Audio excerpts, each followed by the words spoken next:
Thanks for joining. This is the second episode in the privacy series. This one also has us joined by legendary Mary Marwig, the privacy advocate and privacy consultant at DataGrail. Check them out. We'll have a link in the show notes as well.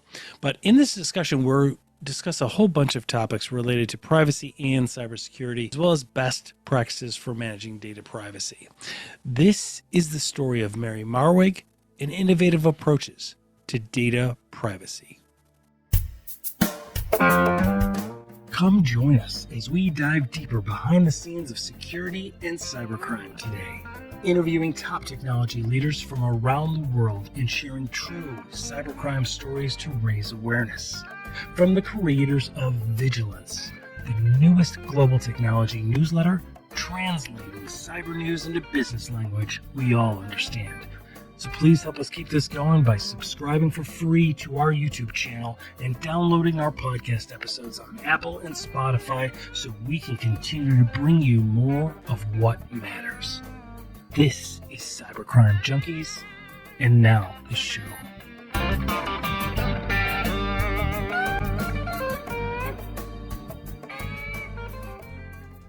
Why is it that you think that in the U.S. we struggle so much with our data compared to other countries like the EU? Like why were they the first ones to have GDPR and we don't have anything like that? Like why is that, do you think? Well, it really goes back to World War II. And the horrors of the Holocaust. That's kind of where the modern concepts of privacy started.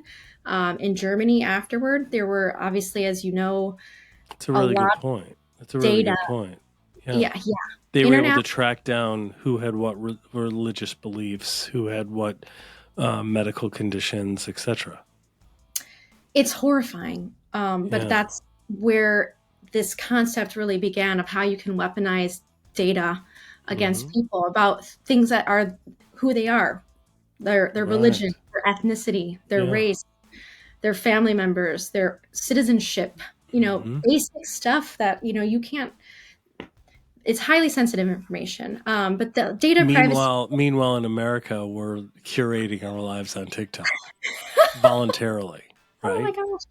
Yeah, well, I mean, I think that's part of it too. So, we don't taking videos with our school and our house in the background, and our cars, and driving around in cars with the images of how many people are in the car and in the family and stuff, and you're just giving it all away for free. Oh, I know those little stick figures on people's minivans. I'm like, yeah, my family cringes whenever they see that, and they're like, "Why would we not do that?" I'm like, "Trust me, there's 1,000 reasons why you would not do that." Or the bumper stickers of my student. Exactly. I'm a proud. My kid is a proud student of whatever, right? And then their kid is taken, and you're like, "What happened? I have no idea how that happened." Well, it's not that complicated. I would say really just the cultural experiences and the historical context of privacy in our two distinct histories is why you see more of a focus in Europe. Even I used to live in Germany. It was a fascinating time. I lived in geographically what used to be East Berlin. So it wasn't just, it was, the people I met there, they weren't just dealing with, only the aftermath of World War II, but what happened in, communist Germany after that. And there's an incredible film. If anyone who's watching the podcast likes film, I highly recommend this movie called The Lives of Others. It was from 2005, 2004, 2005. Wonderful film explaining the surveillance state and how that can really, affect people in their lives and their job opportunities and things like that. In the United States, I feel like we're so individualistic. We don't realize that we're actually part of a capitalistic surveillance society now. Everything we do, we're generating bits and bops of data. And I think people have been, it's easy to see the use cases, but harder to see the abuse cases of that. One thing I always try to tell my friends who are like, "Oh, Mary, who cares? I have nothing to hide," or whatever, is that, Data can be used to do lots of things. Like, for example, contextual pricing. Right. Maybe you're a rich person and like you're like, I have nothing to care, like I have nothing to hide, nothing to worry about. I could just pay my way out of this thing. Like, oh, okay, well, do you want the data about you to be used to charge you a much, much higher price than your neighbor who doesn't have this kind of data available? Right. Right? Yeah. Like, I don't know, a t-shirt for your neighbor might cost $50, but for you, because of contextual information about your zip code, your income, which they can get from data brokers, and like, Right. what subset in a data set you are, like, man with dog in this zip code, who works in Mm-hmm. this industry, now that t-shirt's $150 for you. Right. Is that fair? But things like that, I think people just don't realize how much is going on in the background, because we don't see it. Much like the Well, at the end personalized of the day, they're going to be like, I can afford the $150 t-shirt. I don't really care anyway. Right. yeah, But it's much bigger than that is the point. right, Right. Because and as you get older and you go through more life experiences, there are going to be things you do not want out there. Right. It's just part of life, or something about family members that you don't want out there. Right. It's just private and sacred. yeah. And so, Well, here's a good um, example. Like, if you're trying to get life insurance, right? right. If you have an app, let's say you download an app and it's like tracking your weight loss journey, or Mm-hmm. whatever you're doing, and you fail spectacularly like everyone else who doesn't get on the program or whatever. Right. And this app, which was free, how they made money was that by selling your data. So they have your name and how much you weigh and how you didn't do very well on your diet plan. Well, if a life insurance company buys that data and they can say, It like, can be oh, used to decline coverage. It could be used to charge you yes, higher rates, all of it. yes, yes. And this is a problem with period tracking apps. So menstruation apps, there are a lot of menstruation apps where you can, track your cycle. And people would be like, well, why would a retailer be interested in that? Well, it's not just retailers. Well, as we talked about earlier, women who are pregnant, as I've explained, are in a Right. position to change brands. It's a Change very brands. transitional Well, time. Right? just the fact that you know that, right? The fact that now we know that women that are pregnant change brands. I guarantee you back in the 60s, people didn't know that. Yeah, right, Right? Like right, even big advertisers they weren't even aware of that phenomenon. right, Right? But because we're able to track the data and look at trends, we're able to see things like that. right. Well, and then who else would be interested in that data? Mm. So I've read articles where employers will buy that data and use it to determine your absentee rate. So if, like, in your menstruation app, you say like, "Ugh, I had a rough day. I had to call off work because I didn't feel well." Now you're pegged as someone who may be absentee, and so they won't extend that job offer to you, right? All Wow. because of a period tracking app you just didn't want to put in your calendar, but you didn't Right. realize the But implications of. because that data got sold by somebody that sold it to your employer, now all of Right, a sudden you have that right. mark against you. So, getting back to your Matthew McConaughey ad from Salesforce that I haven't Yeah, seen in data a while. is the new gold, apparently. Right. But they are now advertising on that, like, we're a Hmm. privacy forward company, right? Because we're Right. at a point now where consumers are getting more and more aware of this, and they're rejecting it. And so smart companies are really leaning into privacy and saying, these are things that we will do and things that we won't do. And the things that we are going to do, we're going to be transparent about it, and you're going to know about it. So there's going to be no surprises. So don't come at me and say, like, we had no idea you were selling or sharing my data for this end, or maybe we Right. just won't do that. We won't use that as a revenue stream for us. So we're starting to see more and more companies figure out that privacy is actually a business differentiator. Like, look at Apple. Hmm. If you had to choose between an Apple phone and a not Apple phone, and privacy was a factor for you, which one would you choose? You'd probably choose the one that's being marketed more as the privacy forward company, right? So Right. there are benefits to investing in this, and really meeting your customers' expectations that they already have.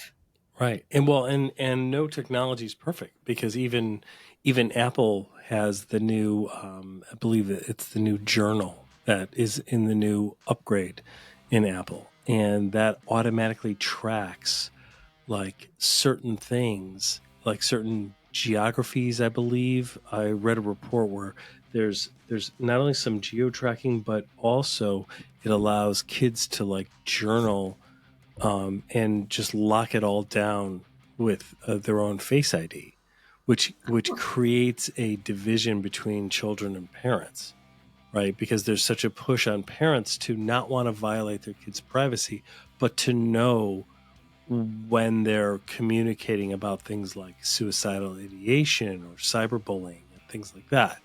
And so there's platforms like Bark and things like that that can assist parents in that. So it's really it's such a challenge to try and generate and manage, all of those technologies while balancing privacy as well. It's tough. I And did then not know and then about. yeah, and then what about data sprawl? You mentioned that quite a bit. Like there's what can organizations do about like data sprawl? There's so many different variants and usages of the data. Like what are you seeing in the industry? What are different organizations starting to do? So data sprawl is a problem. In every customer, we find systems that they were not aware that they had in their ecosystem. So shadow IT is something that not only security practitioners need to know about, but also privacy practitioners, because Right. if you're processing data, it's in scope from a privacy regulatory perspective. So you can't just be like, well, we didn't know. Well, you need to know. So that's something that the company I work at, a differentiator. So there are tools out there that you basically fill out a spreadsheet, which is never going to be complete. So you want something that's automated and that's going to flag systems as they come online. And we do that through a number of ways.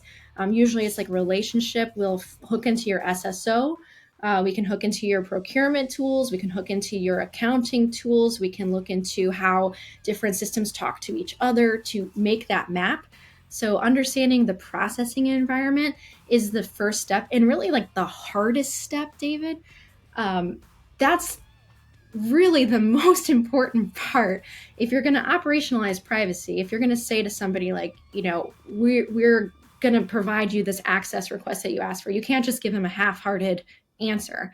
And regulators are not going to care either if it was hard, Right. because there are tools out there to do it. So getting a hold of your system inventory list is step one. And then figuring out what data is in there and the sensitivity of it. A challenge that a lot of companies have right now is that different states consider different data sensitive or not. So Right. So like what is it like? yes, First of all, the amount of new privacy laws out there that have come on in the last few years have been monumental, right? Like the number yes, of U.S. citizens that are covered under privacy laws has increased exponentially just in the last 5-6 years. yes, yes. So there's this graphic I'd love to show. Yeah, we can put it up on the screen now. It's like the percentage of U.S. residents covered by state privacy laws As skyrocketing. Right. And this is part of the challenge that I really want to educate people on, especially in the American market, which is where I spend a lot of my time here, and also EU. We also do global. There are many, many more privacy laws globally, but that would Right. be a whole nother podcast. Yeah, I'll exactly. stay, And I stay. have to bring in some of my UK and Yeah. EU friends. Um, so basically in the United States, consumer privacy laws are they're popping up like every other day. It started with California, then we got Virginia, Colorado, Utah, Connecticut, then a slew of other ones are coming online this year, next year. By 2026, just under half of the United States population will be covered. And why it's important to think about this not by a state by state way, but rather about individual people, is because they're the ones with the rights, right? This is Right. about privacy, about people, your data. Like, so when I Right. come to a company and say, show me my data, if they give me your data, I'm like, wrong data. Where's mine? Right, exactly. So, Do all of these states have, and I'm not asking for like a legal opinion or anything. yeah, Disclaimer, none of this is legal advice. that one. Please consult a licensed attorney. Um, But like, is a lot of this? Do they give private causes of action? Like, is there a private right to sue, Ooh, or for yes. just some states? Some states, not all. Okay, So that's Washington State's My Health, My Data Act is something I would really strongly that's a encourage. big one because that does give a private right to sue. It has a private Right. right of action, which means like you could be sued by a lot of people.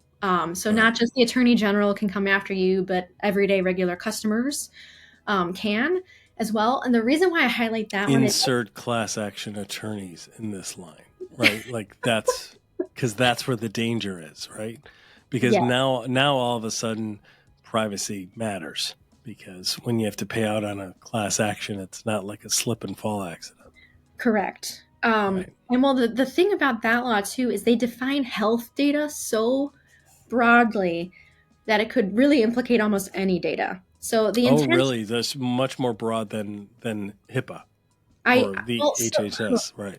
HIPAA. Oh my gosh. So this is the problem with U.S. market and privacy is there's sectoral law, federal Mm-hmm. agencies doing stuff, and there's these states.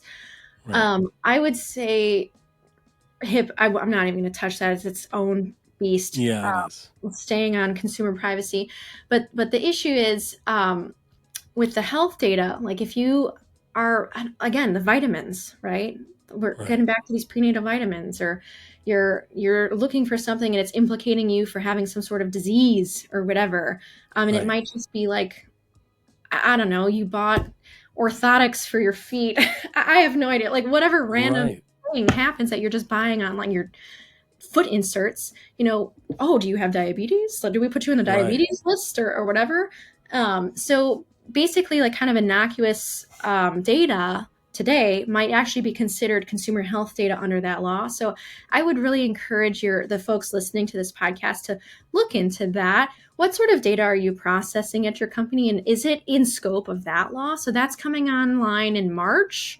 Um, Hmm. in more full, they've And implemented is that the only going to apply to people that live in Washington or that anybody where they gather our data, which that could be any of us? so that's also interesting. So it's for Washington State residents, but also includes anyone's data that's processed or collected in that state. So Right. if So your that data could is be collected anybody. Yeah. there, well, think about what type of tech companies are there. Right. A whole Right. mess of them. Right. Lots of them. Yeah. So that's one to keep in mind. California's law is very robust as well. Something of note there is they have a regulatory agency. They're the only agency. They have a dedicated group of people going after these privacy issues, and so they are on top of it. That's called the California Privacy Protection Agency. They're well funded. They have a big team. They are getting ready to start doing some more enforcements there. I Up remember until when it first came out, we were doing these security awareness trainings and we were explaining, I'm like, you don't understand how this is going to change things. Like you see the billboards of the trial attorneys now talking about like if you're injured in a truck accident, you're going to start seeing them like if your data's been exposed or if you've been part of a data breach. And everybody's like, yeah, that's never happening. Don't worry about it. And now it's everywhere. And I'm like, they're like, I'm telling you, this is where it's going, right? It's the new tort practice, yeah, basically. Yeah. if you're interested in that, I highly recommend you check out BIPA in Illinois, the Biometric Information Privacy Act, that also Mm-hmm. has a private right of action, and the cases are wild. Some of those deal with basically like clock in, clock out technology that scans your fingerprint, and Right. every single time you swipe your finger, that's like a $5,000 fine per Yeah. person. Right. Every time, so $10,000 a day if they do a swipe in, swipe out. It's wild. Unbelievable. So, yeah, privacy is definitely something I'd put on your radar for 2024 if it's not already on the radar. Um, Especially because I think we're going to start seeing a lot more enforcement um, with these regulators. I really hope that companies realize that their customers demand this, and it's really a customer play because nobody wants to be surprised. Nobody likes to find out the hard way that like the data they provided a company was used in an unintended way. So maybe get out ahead of it in that way, but if you can't, use these pending regulatory actions as the fuel to light your fire. Yeah, absolutely. And it's really about risk, right? I mean, this is about business risk. It's about calculated risk, and it's very similar to the conversation we have when we're talking cybersecurity, right? Because business owners and leaders in organizations, even if it's not a private business, but it's a government entity, they want to manage their risk in a reasonable way, right? And they want to do it in a cost-effective way. And oftentimes they're challenged because they haven't had to expend budget in the past for some of these things. And now all of a sudden, it's some new regulation. Now we have to do it. We just want to check a box. We just want to do the minimum amount. But really, it's about balancing risk, right? Like if you don't take certain precautionary manners, it's going to happen, and then you're going to pay exponentially more, right? And the likelihood of that happening continues to grow and grow and grow every month that goes by. Mm-hmm. And it's very similar to the privacy risk is very similar to the cybersecurity risk. You have a visual about how cybersecurity and privacy posture relates, and Yes. we'll put that up. Walk us through that. There's like high risk impact, and then it goes down to medium risk, and then a lower risk. How is that maturity? Because we like in the cybersecurity space, we always like talking about like maturity scales, right? Because organizations sometimes they have concerns, and literally they just don't know what to do, right? They just don't know, like, am I at high risk right now? Like, we're doing X and Y. I hear I'm supposed to do 50 things. Okay, well, we can't afford 50 things, but we're doing 2. Are we supposed to do which ones do we do next? What do we do to move the needle the most in the most cost effective way? Right. So walk us through that visual, if you don't mind. So I hope the listeners on this podcast are going to be familiar with the NIST cybersecurity framework that Yes, they put most together. It's very, very most are. popular. We live in it every day, mostly. There's one for privacy. It's the same. They overlap. So this makes it Phenomenal. really easy. And so this graphic that I made, I kind of mashed the two together to show how they relate. And it's the same. It's like, okay, you're just getting started out. You really just don't understand what your risk is. And it's very reactive. Like maybe you get your first consumer request and they're like, tell me all about the data you have. And you're like, Mm-hmm. whoa, I've never done one of these before. What do I do? And now you're trying to figure that out. So then the next step, same as the CSF, is risk informed. You know what is happening, but you just haven't been able to address the risk. We find that the biggest problem is automating this risk or dealing with privacy risk from a technical standpoint. Like Right. I am of the So they might have piecemeal solutions in place for some departments, but not all, etc. Right? Yeah, yeah. Well, and you'll see privacy 1.0 tech solutions really it was about spreadsheets. Like, oh, just put in a spreadsheet everything that you're processing. That's not how modern businesses work. Right. If you ran your cybersecurity program on spreadsheets, I like it's not a You got bigger issues if you're doing yeah, that. it's not dynamic. The landscape changes all the time. The same thing with privacy. Every time you get a new system, that needs to be pulled into your privacy visibility. So having an automated way to detect that and bring it in and deal with the risk. So let's say you like we'll see this a lot at DataGrail, where some of our customers are like, oh, somebody just onboarded some new AI tool and we didn't know, they didn't tell us, but our system found it, our shadow IT detection thing. Mm-hmm. Like, oh, great. Well, so now you can go to that person and be like, yes, no, you're not going to do this. Or like, hey, I found out that you're sharing sensitive customer data with this, unsanctioned third-party SaaS tool. Let's Right. not do that. So really getting a visibility into your privacy risk, and it's the same for cybersecurity, but at a data level. So then Right. it's repeatable. You get the tools and the people on staff to deal with this risk. We definitely think that build it yourself way is not the way to go, because it's such a dynamic, changing regulatory environment, that having a solution where you've got purpose-built privacy tech in place is important. I don't think, some people are like, oh, just use a security tool for that. Like, no, there's privacy operations on top of that. So it's not just detecting Yeah, the there really are, because security tools are more about detection or yes, remediation and, like reducing the risk of the impact, whether it's ransomware or whether it's exfiltration. But when security incidents happen and they kind of have their arc, the privacy damage starts to explode, right? absolutely, So absolutely, it's so you need to, so really in a comprehensive, I would almost think as part of incident response plan, or as an organization is talking about doing their plan, what happens in a data breach, right? Well, the biggest right, part of that is, how are we going to notify our customers? How are we going to engage law enforcement? How are we going to deal with the media and the long-term play? Because absolutely, because the damage does not come from, oh, we're going to have to pay for monitoring for a couple million people. Like, right, that's like, people aren't happy with that anyway. It's useless. And all of us have like 30 of them because right. we've all been in a million breaches, right? It's not useful. Like, Same. it's more about, what are you doing with our data and how are you responding to it? How did you prepare?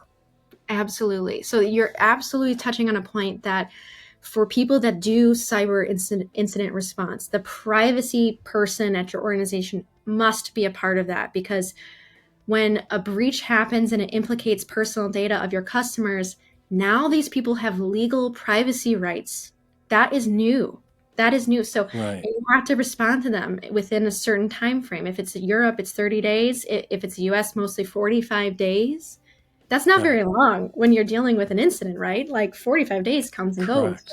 But so, and Yep. then how are you going to do that at scale? So, Right. let's say you have a million customers, and, Well, and you know, what about the requests that come in after that? that's what I'm saying. So you get Like, like here's 10, my, yeah, because I didn't even take that into consideration. Like, after the yes, breach, yeah, yes, there's you needing to proactively notify, but how many requests are going to come after that? right. And so that's why I Right? laugh when people say they do this stuff manually. I'm like, how? How? Right. How are you going to respond? And a regulator is not going to be like, I know that you never invested in this and you like didn't take it Yeah, seriously. And it's yeah, fine. It's fine. no, That's like a doctor, like, doesn't wash his hands and just operates from the barbecue, right? And just kills somebody. They're like, dude, we know you didn't want to buy the expensive tools and you didn't want to bother doing that. It's fine. Don't you worry. Right? right, Like, no, like, these rules are in place for a reason and right, they're going to enforce them. right. That's what I'm saying. The world has changed around us. All The due respect to doctors out there, please don't get mad at Totally. me. Yeah. Like I use this analogy, maybe it's not very good, but where I grew up, I used to live in kind of a semi-rural area, and like we had country roads where it'd be a Hmm. two-lane road and there was literally nothing but farms. So you could Yeah, they still have speed. those around Chicago suburbs. I grew up in them too. So Yeah. yeah. So growing up, speeding was not a problem, right? No, Oh, who cares? you're Oh, not going to hit anything. There's nothing right? out there. A Right. cop might pull you over, but not really. So Right. you speed. But then what was really interesting is the area where I grew up then started to develop, Yeah. and we started getting little malls and like a school and then a movie theater and all these shops, and that same country road was now a 4-lane highway with cross streets, right? Right. People coming in and out, stoplights. So if I was speeding on Can't be that blowing down that road anymore. road, Right. because the risk to me has changed, I could get Right. t-boned, I could t-bone Right. somebody, I could Yes. blow a red and then hurt someone and kill myself. And that's kind of what I'm trying to get at here, is that like that you can continue speeding, I guess, if you want to, but the world around you has changed rapidly. And I don't think that we have really grasped that in security and privacy, like how fast and No. how much this has changed. And that's why that one. No. And people, listeners of the podcast, know that we come across this. My team works here in the Midwest, and we come across it all the time with, a hypothetical healthcare organization in rural Kansas, right? And they're like, why do we why do we need this? Why we like we're over here. No one's gonna get to us. And we try to explain, but you're online. Like Yeah. when you get online, you enter their world, right? Like, and it is very complex. Right. And so we're not in Kansas anymore. We are not in Kansas anymore. I feel like whatever data you're collecting, if it's valuable to your company, your privacy program and your security program have to match that value, right? Yeah. So if it's location data, sensitive personal information, you've got to have a security and a privacy program that's going to be commensurate for that. So like you're right. We're not in Kansas anymore. We have to do better, and we have the tools in place to do that. We have the regulatory pushes to do this. Consumer expectations are changing. I see this a lot too when we work with B2B companies. They know they need to get a defensible privacy program in place because it's slowing down their deals. So there's sales velocity at play too, where you're like, we didn't invest in this. And now when I'm trying to onboard a new B2B customer, they're asking me questions about a privacy program and I have nothing to respond to them about. So that's another thing. Well, it's so true. And that is the same in cybersecurity, because so often now, even smaller organizations who are vendors or subcontractors of a larger organization, they're being asked now by that larger organization, what is your cybersecurity posture? Right. What layers of security do you have? And now they're getting asked about privacy, right? Yeah. And they're like, I don't even have my cybersecurity layers intact, let alone my privacy. Right. And they're like, well, who's your privacy person? They're like, who's our what? They're like, it's our CEO, I guess. I don't know. Like, talk to HR. Like, nobody knows, right? Well, it's another hat that somebody has to wear. That's the hot potato of privacy, because if you don't have a purpose like job for that, then sometimes security gets it, sometimes legal does, sometimes it's kind of all over the place. And that's what's so funny. We deal with so many different types of people from different professional backgrounds dealing with privacy, because organizations are still figuring out where this fits in the organization. So for the listeners on this podcast, we do see security practitioners get kind of handed this thing called privacy, and like, how do you operationalize that? It's a team sport. You're going to need your GRC person. You're going to need your risk compliance people. You're going to need your legal team. You're going to need your execs. You're going to need your board. You're going to need your investors, all on the same page here. And the easiest way to make that connection to the work that you're doing today is to understand when a data breach of personal information becomes a privacy harm. So it's not that you just send the letters, you're part of a data breach and you're done. That's just the beginning. Right. It's kind of like, I always laugh when people like buy new software and like the salespeople are like, okay, we're done. I'm like, no, that's the start. That's when the work begins. Yeah, that's exactly right. Same thing in privacy. Yeah. Well, and I think this has been great, by the way. So like the conversation's been absolutely fantastic.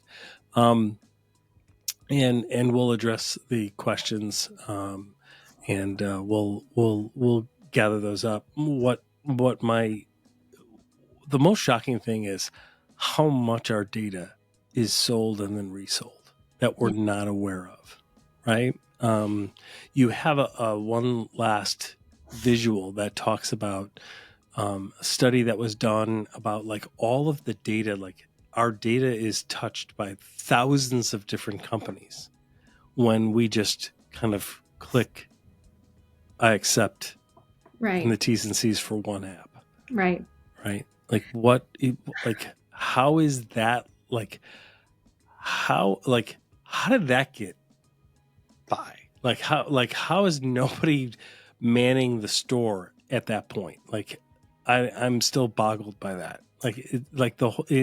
Part of this whole problem that businesses are having or organizations are having to deal with all this additional regulation now is because the data brokers have kind of created this monster in a sense, right? Yes. So the graphic is a study that I think it was Consumer Reports. Consumer Reports did. They have a number of very interesting privacy studies, by the way. I'd highly also recommend your readers check out the privacy in automobiles report they've done. It is fascinating. The type Really? of data that car companies are. I would argue that a big part of Owning an EV myself, I find I'm a little disturbed now. Now I'm gonna have to go check that out. well, what's interesting is car companies have really become data brokers. It's a revenue source for them. Sure.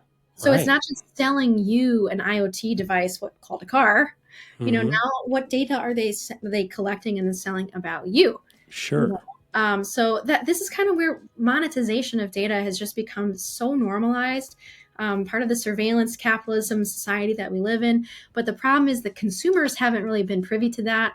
So this graphic you are showing is basically showing that 2,230 different companies touched an individual person's data from Facebook, which, as we all know, has a lot of different types of tracking uses and things like that. But that's Yeah, they're really good. They're a fantastic company when it comes to privacy. Sorry, no offense. yeah. We're not sponsored by them. It's okay. And that's so interesting. And if we're live streaming to them at some point, I'm sure this video will be killed. But that's all right. Possible. Not worried.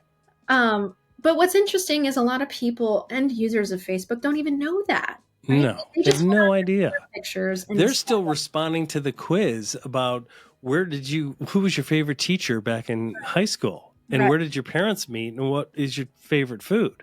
Because that's a quiz on Facebook, not knowing that that's really a social engineering tactic, because those are the same questions that are your security questions to guess your password. 100%. Yeah.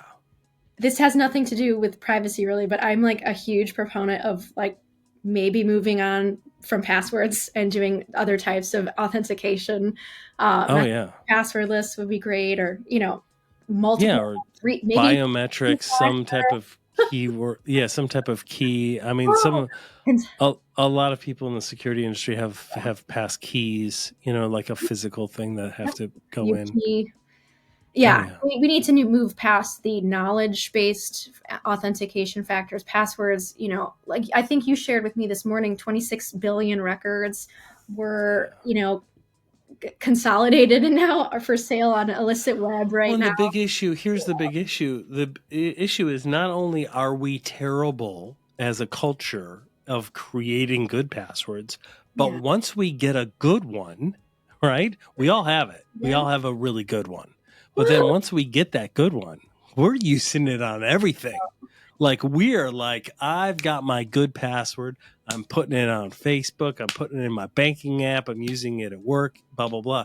But what we don't know is that gets sold and mixed and it's for sale right now. And they do credential stuffing. They just go and they run these password spraying softwares and they will just go and take that or algorithmic changes to that really good one that you had, right? And they're going to get into anything that you have. And in our trainings, we walk through people what really happens when they do become you online. Like they literally can make people homeless. Like they are you. Like they can, when they can compromise one account, they can compromise almost all of them. And then they're able to just take over your life digitally. And what have you done recently that didn't involve a computer or a phone or an electronic credit card payment? Like, can you identify many activities that you've done? Because when they're able to take over your digital life, they're controlling all of that. Absolutely. Right? So there's not much else left that's not part of that life. Absolutely. And that's where the risk comes in.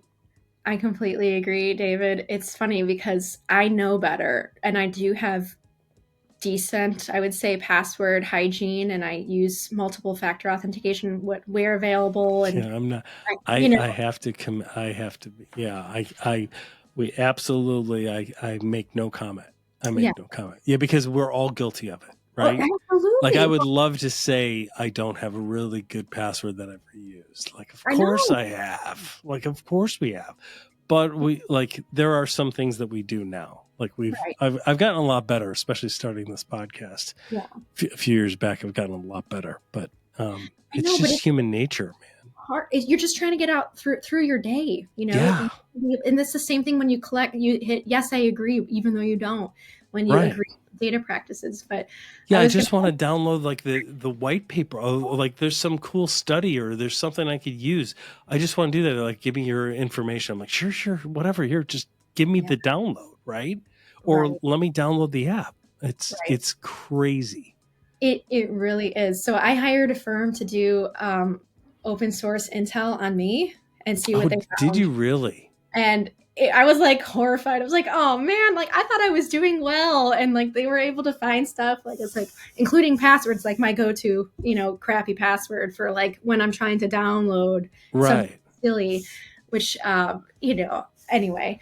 And I was like, oh man, but that was part of me doing an authorized agent for my privacy rights requests where there's just too Wow. many. Like I don't have a full-time job to sit around and delete myself from all these companies. So I I hired another know. to do it.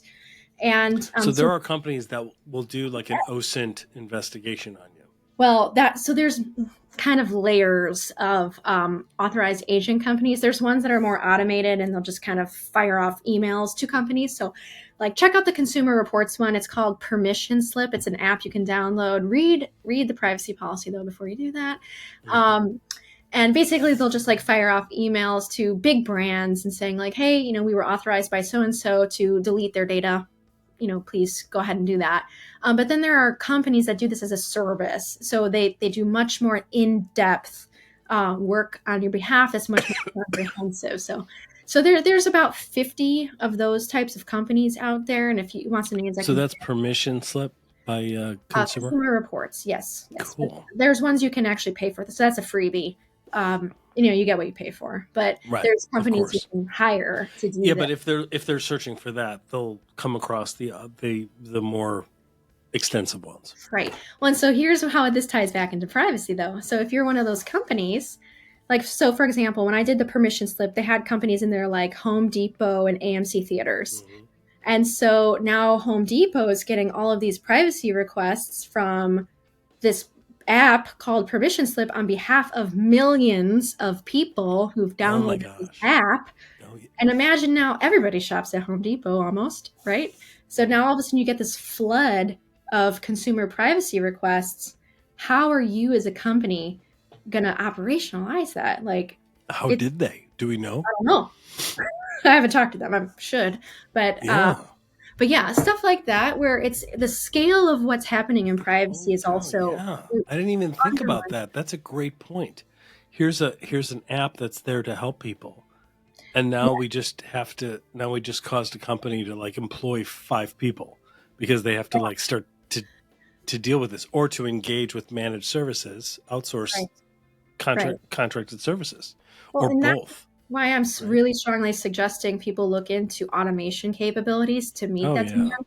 So we have a customer that had 300, it's a big enterprise. They had 300 different people operationalizing one data deletion request.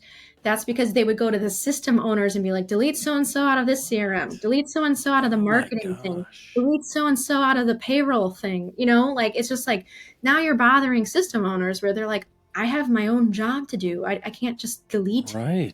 for you all day. So that's why if you get automation, you can automate those deletion, system-based deletion or access Hmm. requests. So from a process that was 300 people, we got down to one person who's just the privacy manager who oversees the software. So that's a lot of time, Very cool. employee time saved, and then Yep. also being distracted because a lot of engineers are asked to make a privacy program from scratch, and that's not their core competency. Well, I mean, and that's the whole thing. I mean, a lot of IT engineers, network engineers that have backgrounds in networking, right? Are because it's technology, like business leaders are like, okay, you're handling cybersecurity. And Yeah, they're like, sure, I got it. Don't you worry. But the point is that they're not cybersecurity experts, right, right? Like cybersecurity is a whole different category. It's a whole different, you know, ecosystem. right, Everything about it, the certifications, the experience, the training, everything, right? right.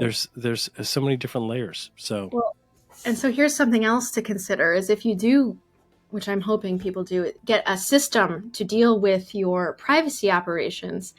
one of the things I'd really recommend people consider when they're buying a tool is how invasive the privacy tool is itself. How much access are you giving this third party to go do these deletion requests or understand your data map? Because having Oh my God, I didn't even think about that because right. So now and threat actors are going to target those organizations that are doing that.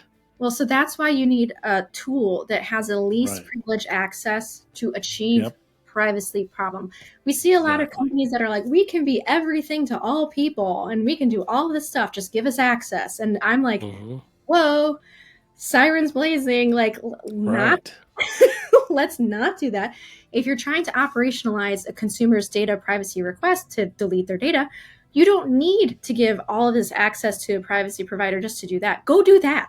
Go do the privacy operation. Don't try to do all of this extra stuff. So there are companies in the ecosystem that do like network sniffing to like find data, like data's moving. You're like, whoa, like, could you do that another way? And so that's something I would really encourage your listeners to really delve deep into, like how much access are they willing to give in order to do the privacy operations. So that's a really good that's good insight because leave the network sniffing to the threat actors. Yes, because they'll do it for us. And we won't know it, and nobody will know it. And that's why we're employed, unfortunately. But that's why it's you can do it other ways. Yes. So, So excellent. Hey, Mary Margaret, thank you so much. This has been a great conversation. Yeah, I've really had a lot of fun. It's so nice to talk with you, and thanks to everybody who listened. No, absolutely fantastic. We'll have links to your LinkedIn and to Data Grail right in the show notes, so check them out. And I'm sure it's not the last time that we will be speaking. So hope it's first of many. Thanks, David. Absolutely. Thank you so much. Appreciate it. Thanks, everybody.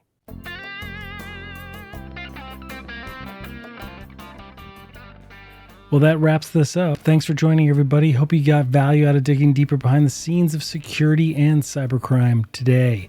Please don't forget to help keep this going by subscribing free to our YouTube channel at Cybercrime Junkies Podcast, and download and enjoy all of our past episodes on Apple and Spotify podcasts so we can continue to bring you more of what matters.